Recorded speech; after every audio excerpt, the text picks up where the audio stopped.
A savanna was silent that morning. The warm wind stirred the dry grass, and the horizon seemed endless, as if the land stretched out to touch the sky. The African plains were a place of beauty and brutality, where life and death coexisted in a perpetual cycle of survival. There, in the heart of that vast and untamed territory, the Makulu lion coalition reigned supreme. For years, the coalition, led by the powerful Mahler, controlled a vast hunting area. Mahler, the oldest and most imposing lion of the group, had fought countless battles to maintain order in his kingdom. His body was marked by scars from past conflicts, each telling a story of victory, survival, and leadership. However, time was not kind to him. Mahler was no longer the young warrior he once was. His joints ached, his movements were slower, and although his mind was still sharp, he knew his body was failing. But life on the savanna does not allow for weakness. Other lions lurked, watching for any sign of decline in the coalition leader. Among these contenders for the throne was Kitso, a young, strong, and ambitious lion, trained by Mahler since cubhood. Kitso had warrior blood and an insatiable thirst for power. He knew Mahler's reign was nearing its end, and the coalition needed a new leader, someone young and strong to protect their territory and their females. Mahler, in turn, recognized the inevitability of the transition. There was no room for two leaders, and nature demanded that the strongest take the command position. He felt Kitso's watchful gaze, and although he was not afraid, he knew the young lion was ready to challenge his authority. Mahler, in his wisdom, would not be an obstacle to the future, but he would not hand over the command unless Kitso proved his worth. The battle for leadership was imminent, and both knew it. As tension within the coalition mounted, another danger lurked in the shadows. The queen of the hyenas, Mutti, and her army were growing stronger on the edges of the Makulu territory.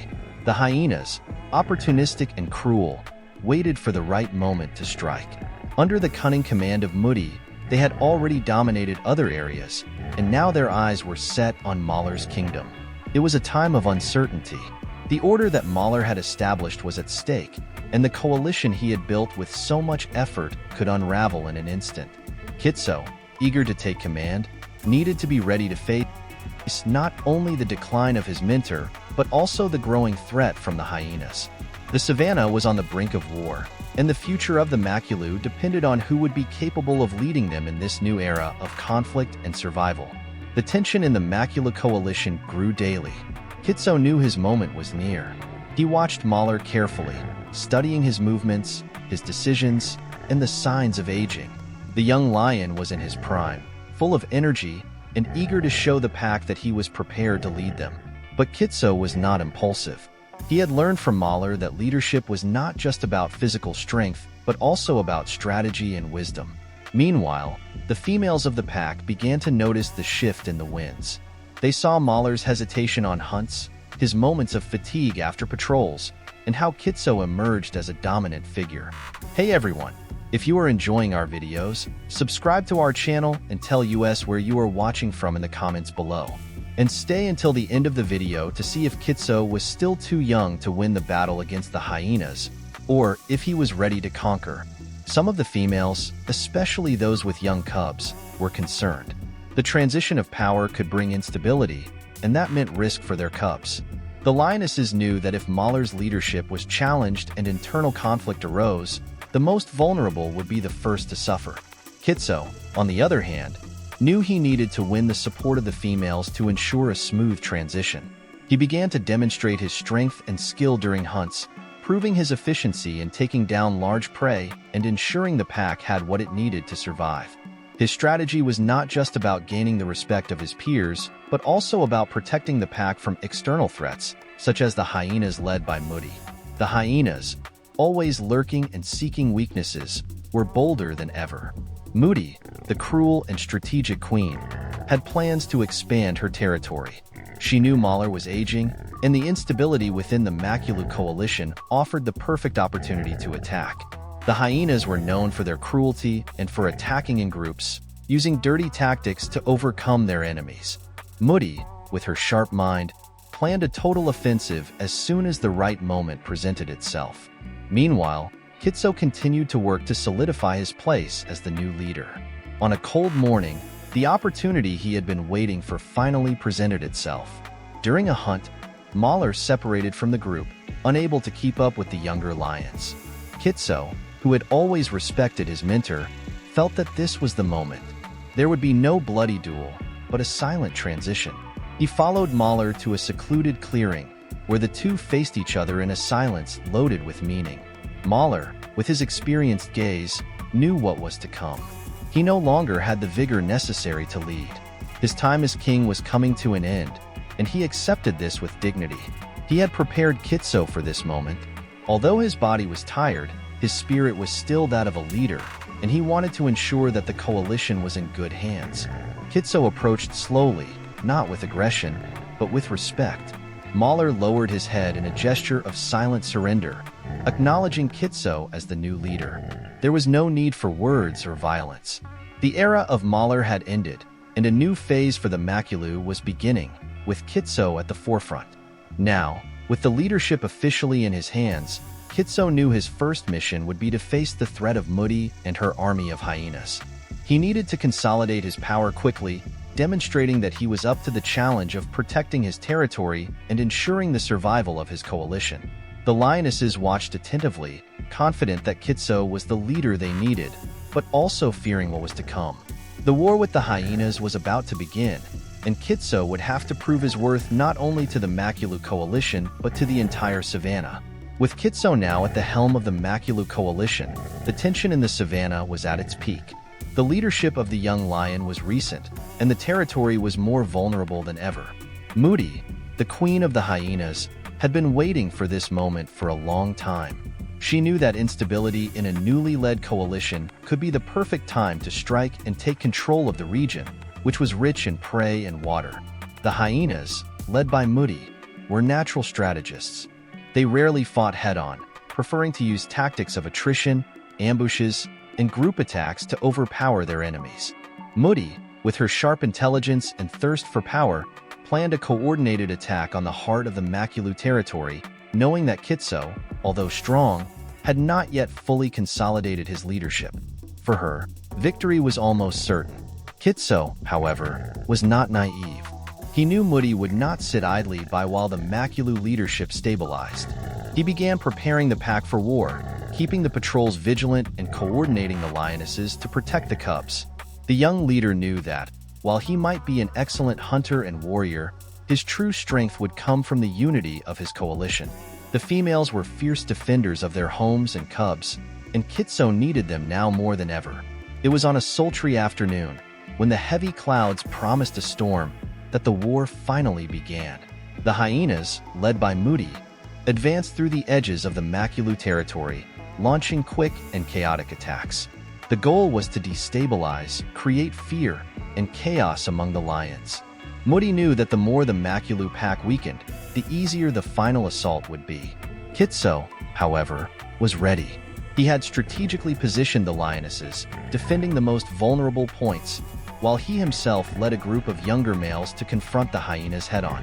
Kitso's roar echoed across the savanna, a sound that sent a clear message. He was ready to fight, and he would not give up his territory without a battle. The hyenas advanced in impressive numbers, laughing and taunting the lions as they tried to encircle them. But Kitso was cunning. He had learned well from Mahler, and instead of letting himself be surrounded, he used the terrain to his advantage. With the territory still fresh in his memory, he led the hyenas into areas where the lionesses were waiting in ambush, ready to strike. At several points, the hyenas, convinced they had the advantage, fell into Kitso's traps. However, Mutti would not give up so easily. She personally entered the battle, her presence commanding respect among her followers. She was a feared leader and a fierce warrior. When Mutti charged at the lions, the fight became even more brutal. Her focus was clear: Kitso. For Mutti, taking down the new leader meant complete victory. She knew that without him, the Makulu coalition would crumble. The two leaders faced each other in a confrontation that seemed predestined. Kitso, with his young strength and indomitable energy, faced Mutti, who was more experienced and calculative. The clash between them was intense, with each seeking the other's weakness. Kitso knew he could not underestimate Mutti's cunning, But he had something she did not have: the loyalty of his pack.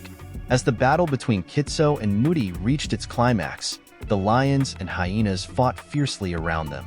Claws and teeth tore the air, and the blood-soaked ground of the savanna showed the ferocity of that decisive moment. Lionesses ran to protect their cubs, while males faced off against groups of hyenas trying to destroy the coalition. But Kitso, driven by the spirit of leadership and the desire to protect Mahler's legacy, finally found an opening. In a quick and precise move, he struck Mutti, toppling the queen of the hyenas. The silence that followed was deafening. The hyenas, seeing their leader defeated, hesitated. For a moment, the battle seemed to have ended. Kitso stood over Mutti, roaring with all the power of his youth and newly won leadership. The message was clear: the Makulu still reigned supreme. The fall of Mutti changed the course of the battle. The hyenas, who until then were confident of victory, began to retreat. The Makulu pack, led by Kitso, now had the advantage. The young leader, his body still trembling from the adrenaline of the battle against Mutti, realized that this was the moment to secure a complete victory. He could not allow the hyenas to regroup, nor think of a counterattack. The only option was to end the confrontation once and for all. The lionesses, driven by Kitso's victorious roar, advanced with renewed energy. They knew the future of their cubs depended on victory. Any hesitation could mean the death of their offspring, and this thought filled them with relentless fury. The hyenas, now without their leader, were disorganized, and their attacks lost strength. Some tried to resist, others fled, but all knew that the tide of battle had turned against them. Kitso, with his eyes fixed on the remaining hyenas, led the males of the pack in a final assault. They spread out across the savanna, chasing the groups of hyenas trying to escape. But the hyenas would not surrender without a fight. Even without their queen, they were resilient and cunning creatures. In small groups, they tried to launch quick counterattacks, biting and fleeing, seeking to cause as much damage as possible before disappearing into the tall grass. One of these groups managed to ambush one of the young lions following Kitso. The young, inexperienced and perhaps a bit impulsive, strayed too far from the main group and was surrounded. Kitso, hearing his cries of pain, ran to help him, but the hyenas, hungry and desperate, were quick and lethal. When Kitso arrived, it was too late. The young lion was dead, and the hyenas had already disappeared into the vegetation. The death of the young warrior was a hard blow for Kitso. Although he had won the battle against Mutti, the war still exacted its toll. He felt the weight of leadership in a way he had not yet experienced. The responsibility for each life in the pack was his, and the death of that lion would be a scar he would carry forever. Kitso looked at the motionless body of his companion and, for a moment, felt the shadow of doubt. Was he really prepared to be the leader the pack needed? Would his victory over Mutti be enough to keep the coalition united and strong? As Kitso wrestled with his thoughts, the lionesses approached, silent and respectful. They knew what that loss meant, but also knew that, in the savanna, there was no time for prolonged mourning. Survival depended on moving forward, fighting for another day. One of the older lionesses approached Kitso and, with a gentle touch, brought him back to reality. She reminded him that he was not alone, that the pack needed him now more than ever. Kitso, taking a deep breath, gathered his strength and raised his head. The battle was not yet over. The remaining hyenas might be fleeing, but he knew that if he didn't completely eliminate them, they would return. Mutti was dead, but her legacy of destruction could continue through the surviving hyenas. Kitso could not take that risk. He ordered the pack to split into smaller groups and patrol the borders, eliminating any hyena still within the Makulu territory. Over the next few days, Kitso and his pack hunted down the last remnants of Mutti's army. It was slow and exhausting work, but necessary. Each hyena captured or killed meant more security for the pack, more stability for the cubs, and more time for Kitso to consolidate his leadership. Finally, when the last hyena was expelled from the territory, Kitso gathered the pack on a hill overlooking the vast savanna. The sun was setting, tinting the sky orange and red, and the gentle wind carried the scent of grass and moist earth. The pack was tired, but victorious. Kitso, standing before his group, felt a silent pride mixed with the pain of the loss he still carried. The victory over Mutti and her army was significant. Kitso had proven his worth as a leader, but he knew the real challenge was still to come. Keeping the pack united, protecting their cubs, and ensuring the coalition thrived in times of peace would be the biggest test of his leadership. And deep down, Kitso knew that new threats were emerging elsewhere. The cycle of life on the savanna never allowed for complete rest. Now, with Kitso's reign established, he needed to think about the future. The hyenas were defeated, but other lions, hungry for power, could take advantage of any weakness. He needed a strong, united coalition, prepared to face any challenger who dared to threaten the Makulu. With the victory over Mutti's hyenas secured and the Makulu territory finally safe, Kitso knew this was just the beginning of his journey as a leader. The war had taken its toll, both in lives and emotions, but it had also ushered in a new era for the coalition. Kitso, now the undisputed leader, understood that maintaining the balance of power on the savanna would require more than just strength. He would need intelligence, patience, and the ability to anticipate upcoming threats. As the sun rose the morning after the battle, Kitso walked through the savanna, observing the members of his pack. The lionesses were caring for their cubs, teaching them to hunt and survive. The future of the pack depended on these young ones, and Kitso felt a deep responsibility to ensure they grew up in a safe and stable environment. He knew that despite the victory, he could not let his guard down. The savanna was relentless, and new challenges could arise at any moment. The lionesses, who had previously watched Kitso with caution, now looked at him with respect. They had seen his power, his leadership during the battle, and knew he had the strength to protect the coalition. But Kitso also knew he needed to maintain that trust. Every decision he made from that moment on would shape the future of the Makulu. Mutti's death had created a void in the control of the hyenas, and Kitso knew this could be both a blessing and a curse. Without a strong leader, the hyenas might divide and fight among themselves, reducing the immediate threat. However, if another leader emerged with the same intelligence and cruelty as Mutti, the Makulu might face a new war. Kitso decided, then, to maintain constant patrols on the borders of the territory, ensuring that no threat went unnoticed. The days following the victory were of relative peace. The Makulu coalition dedicated themselves to rebuilding what had been lost during the war. The cubs were growing rapidly, and Kitso made sure they learned the essential lessons for surviving on the savanna. He began to train the younger ones, sharing his wisdom and preparing them for the future, knowing that one day they would be the defenders of their territory. However, deep in his mind, Kitso knew that the true test of a leader was not just winning a battle, but maintaining peace. He had proven his worth in war, but now he needed to ensure the coalition thrived in times of tranquility. Maintaining order in peaceful times was a more complex task than fighting, as it required him to balance the needs of his pack, prevent internal conflicts, and ensure that the Makulu territory remained strong and protected. Kitso knew that, somewhere beyond the horizon, other lions were watching. Rival coalitions, solitary males, and even new threats would eventually emerge.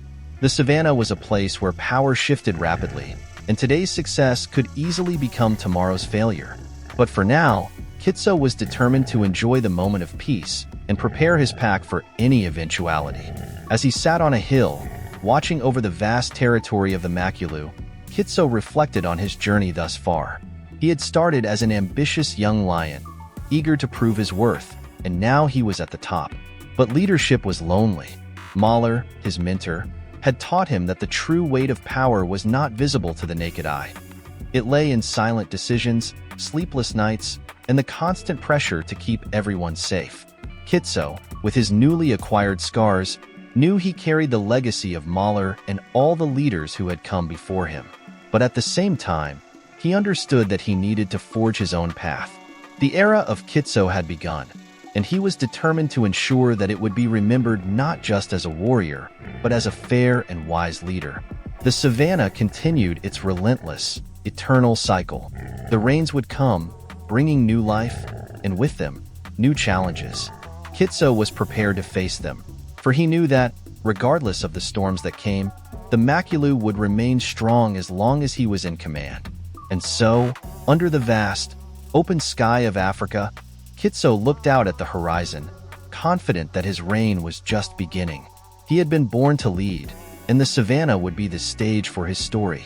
And we come to the end of another beautiful story of wildlife. Leave us a comment if you already knew the story of these lions. I love seeing that you really like and study about the life of these lions. At the end of this video, I will leave the incredible story of Mr. T, one of the most respected lions in history.